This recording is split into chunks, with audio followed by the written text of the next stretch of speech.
Pattern paper का। इसे फर्मा cutting भी कहा जाता है। जब भी आपको कुर्ती की कटिंग करनी है 4 लेयर में करनी है, यानी कि कपड़े को 4 फोल्ड में लेना है। फिलहाल मैंने जो पैटर्न लिया है वो 2 फोल्ड में लिया है, क्योंकि ये पैटर्न पेपर है और मैंने इसे डबल फोल्ड किया हुआ है। मैं आपको दिखाती हूँ इस तरीके से, ठीक है। और ध्यान रखना है आपको, कुर्ती की कटिंग जो होती है हमेशा 4 फोल्ड में ही होती है। इसी से हमारे 2 हिस्से मिलते हैं, हमारे आगे और पीछे के। अगर आप एक पैटर्न पेपर को डबल फोल्ड करते हैं तो आपको एक ही हिस्सा मिलेगा। अब देखिए, फोल्डेड और ओपन साइड देख लीजिए, उधर हमारी ओपन है और इधर हमारी फोल्डेड है, यानी कि बंद भाग। अब आप मेजरमेंट देख लीजिए, कुछ इस तरीके का नाप होता है। ये देखिए नाप पूरा मैंने लिया हुआ है, आप पूरा नाप नोट डाउन कर लीजिए। इसके बाद इसकी कटिंग स्टिचिंग का वीडियो भी आएगा, तो उससे भी मिस मत कीजिएगा। अगर आप प्लेट देख रहे हैं तो मैं डिस्क्रिप्शन में डाल दूंगी, तो ये नाप आप मेंशन कर लीजिए। अब सबसे पहले लेंथ की बारी आती है, तो जो भी आपकी एग्जैक्ट लेंथ है उसमें आपको 1.5 से 2 इंच प्लस करना होता है। अब 1.5 कब करना होता है, 2 कब करना होता है, तो 1.5 जब आपको थोड़ी बहुत सिलाई आती है ना, तब आपको 1.5 इंच प्लस करना है। और जब आपको बिल्कुल भी सिलाई नहीं आती है, आप बिल्कुल बिगिनर है, तो आपको क्या करना है, 2 इंच प्लस करना है। ओके, तो इस तरीके से सबसे पहले हम लेंथ मार्क कर लेते हैं। अब मेरे केस में जो है, मैं 32 रेडी चाहिए, तो मैं 32 पर एग्जैक्ट एक मार्क कर देती हूँ इस तरीके से। और 32 पर मार्क करने के बाद मेरा 2 इंच एक्स्ट्रा है फर्मा, ठीक है। तो हम अगर 2 इंच ले रहे हैं, जैसे कि बिगिनर्स है, तो आप पूरा इस फर्मे को ले लीजिए 34 तक, क्योंकि 2 इंच प्लस करेंगे। और अगर आप बिगिनर नहीं है, थोड़ी बहुत सिलाई आती है, तो आप 1.5 पर भी एक निशान लगा सकते हैं, यानी कि 1.5 इंच ही प्लस करेंगे सिर्फ लेंथ में, ठीक है। तो मैंने यहाँ पर 2 इंच एक्स्ट्रा लिया अकॉर्डिंग बिगिनर्स। अगर बिगिनर नहीं है तो क्या करेंगे, 1.5 इंच एक्स्ट्रा लेंगे सिर्फ, ठीक है, लेंथ से। यानी कि मैं 32.5 पर निशान लगा दूंगी इस तरीके से, ठीक है। आपको क्या करना है, थोड़ा सा निकाल देना, पर मैं अभी यहाँ पे कटिंग नहीं करूँगी। ओके, अब आप देख सकते हैं मेरा जो शोल्डर है वो है 13, यानी कि 13 का हमें क्या करना होता है, आधा करना होता है। तो मैं यहाँ से यहाँ इस तरीके से फोल्ड करके हाफ निकाल लूँगी। तो मेरा 13 का हाफ कितना आया, 6.5, यानी कि 6.5 इंच, ठीक है। तो हम मार्किंग करेंगे 6.5 इंच पर। ध्यान रखिएगा, शोल्डर की मार्किंग ओपन साइड होती है, फोल्डेड साइड नहीं होती है, ठीक है। और डबल फोल्ड में रहता है कपड़ा हमारा, 4 फोल्ड में भी रहता है। तो यहाँ से यहाँ मैंने 6.5 पर निशान लगाया, ना कुछ घटाना है ना कुछ बढ़ाना है, ठीक है। अब हमें नेक की मार्किंग करना है, यानी कि गले की। तो गला जो होता है ना गाइस, वो सीने का 12वां भाग होता है। अब आपका सीना कितना है, मेरे केस में 28 है। 28 को मैं 12 से डिवाइड करती हूँ तो कितना आता है, 12 दूना 24 होता है, तो 2.3 समथिंग आता है। तो हम नेक कितना लेंगे, 2.3। ये जो तरीका है ना, बहुत ज़्यादा कारगर है गाइस। अगर बच्चों का बनाए, किसका भी बनाइए आप, बहुत ज़्यादा हेल्पफुल रहेगा और कंधी की तो कोई प्रॉब्लम ही नहीं आनी है। तो देखिए मैंने 2.3 पर मार्किंग कर दी है। ओके, देन उसके बाद आपको नेक की लेंथ लेनी है, तो लेंथ में लूँगी 5। जितनी आपको रेडी चाहिए उतनी ही लीजिए, क्योंकि ये रेडी होकर उतने का ही रह जाएगा, ठीक है। तो मुझे 5 रेडी चाहिए, तो मैंने 5 ही ले ली है। देन हम आर्म होल मार्क करेंगे। तो आर्म होल नॉर्मली तो हम लोग 6 नहीं लेंगे, 6.65 लेंगे, लेकिन अभी जो है मैं डीप नेक के अकॉर्डिंग बताया मैंने। अगर नेक डीप है तो आपको क्या करना है, 6 इंच पर निशान लगाना है, और नेक डीप नहीं है तो आपको 6.5 यानी कि 6.5 पर निशान लगाना है, ठीक है। नॉर्मल क्या करना है, 6 पर, डीप नेक है तो, और डीप नेक नहीं है तो 6.5 पर निशान लगाना है। अब इन सारे निशानों को मैंने मिला दिया है।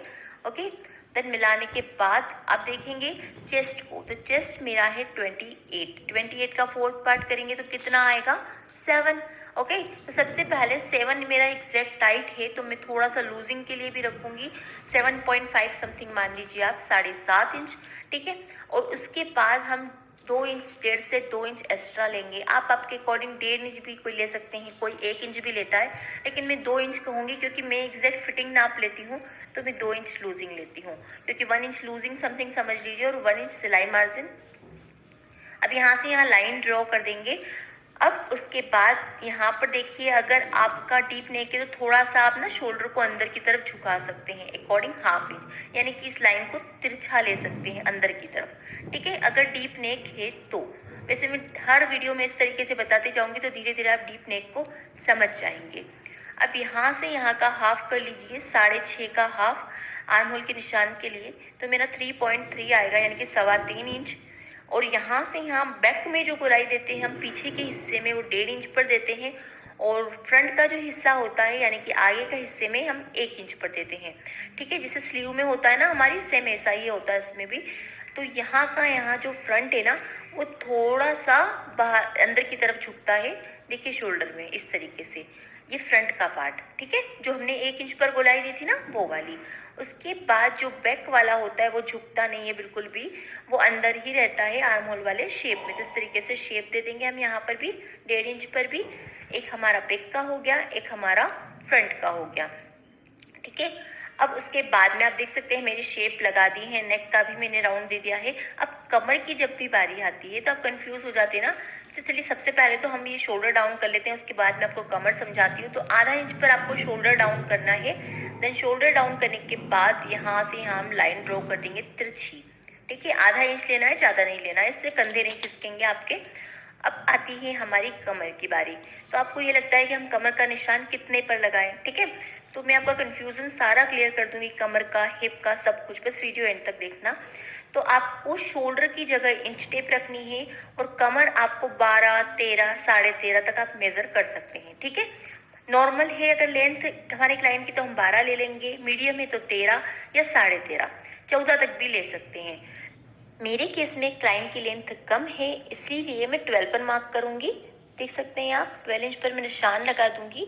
आप आपकी लेंथ के अकॉर्डिंग मार्किंग कर सकते हैं, इसी के अकॉर्डिंग मार्क होता है। अब आती है सीट की बारी, यानी कि हिप। तो हिप भी होता है जो गाइस 19, 20, 21 पर मार्क होता है। ठीक है, अगर नॉर्मल है क्लाइंट की लेंथ तो 19, और मीडियम है तो 20, और ज़्यादा है तो 21, है ना, सीधा साधा हिसाब, 19, 20, 21। ओके, जैसे कि कमर में भी हमने देखा कि 12, 13, 14 इस तरीके से होता है, तो इस तरीके से इधर जो होता है 19, 20, 21 चलता है। नॉर्मल में 19, और मीडियम में 20, और इसमें 21। जैसे मेरे क्लाइंट की लेंथ नॉर्मल ये है, लेकिन उनका हिप 19 पॉइंट रखना है मुझे 5। ठीक है, यानी कि 19.5, तो मैं 19.5 पर मार्क कर दूंगी। आप आपके अकॉर्डिंग मार्क कर सकते हैं। ठीक है, आप नाप भी सकते हैं, मैंने बॉडी मेजरमेंट का वीडियो भी अपलोड किया हुआ है, आप ज़रूर चेकआउट कीजिएगा। ओके, अब उसके बाद में आपको कमर कितनी लेना है, या तो आप नॉर्मल सा हिसाब कर सकते हैं कि आप 1 इंच कम कर दीजिए जो भी आपने सीना रखा है उससे। ये बहुत सिंपल और इजी मेथड है। या फिर आप वही आपकी कमर का 4th पार्ट कर दीजिए, जो भी कमर है उसका 4था हिस्सा कर दीजिए, प्लस उसमें 1.5 से 2 इंच आप लूजिंग दे दीजिए। ठीक है, ये हो गई आपकी कमर की मार्किंग। सीट में भी हमें ऐसे ही करना होता है। जैसे सीट मेरे केस में 30 है, तो 30 का 4th पार्ट हुआ 7.5, यानी कि 7.5। तो मैं उसमें 1 से 1.5 इंच प्लस करूँगी, 1.5 इंच प्लस करूँगी तो मेरा 9 इंच होगा। तो मेरा एग्जैक्ट 9 ही है, तो मैं कुछ भी इसमें निशान नहीं लगाऊंगी, क्योंकि 9 इंच मेरा बराबर आ रहा है। हिप का मैंने 4th पार्ट किया, यानी कि चौथा हिस्सा निकाला, तो 7.5 आया, प्लस मैंने उसमें 1.5 इंच ऐड करा। आप 1 इंच भी ऐड कर सकते हैं, मैं 1.5 इंच ऐड करती हूँ। ठीक है, तो 1.5 इंच ऐड किया तो हमारा कितना हुआ, 9 इंच। अब हम यहाँ पर लाइंस बना देंगे, ये कमर की लाइन और ये हिप की लाइन। ओके, इस तरीके से मैंने लाइंस ड्रॉ कर दी है। अब आप यहाँ पर शेप दे दीजिए। यहाँ पर हम राउंड शेप भी दे सकते हैं, सिलाई के वक्त हम राउंड लगाते हैं, उसी में सिलाई लगाते हैं राउंड शेप में। पर जब भी हम कटिंग करते हैं तो इसी तरीके से कटिंग करते हैं ताकि कमर का पॉइंट बने। इस तरीके से देख सकते हैं आप, मैंने पॉइंट लगा दिया है।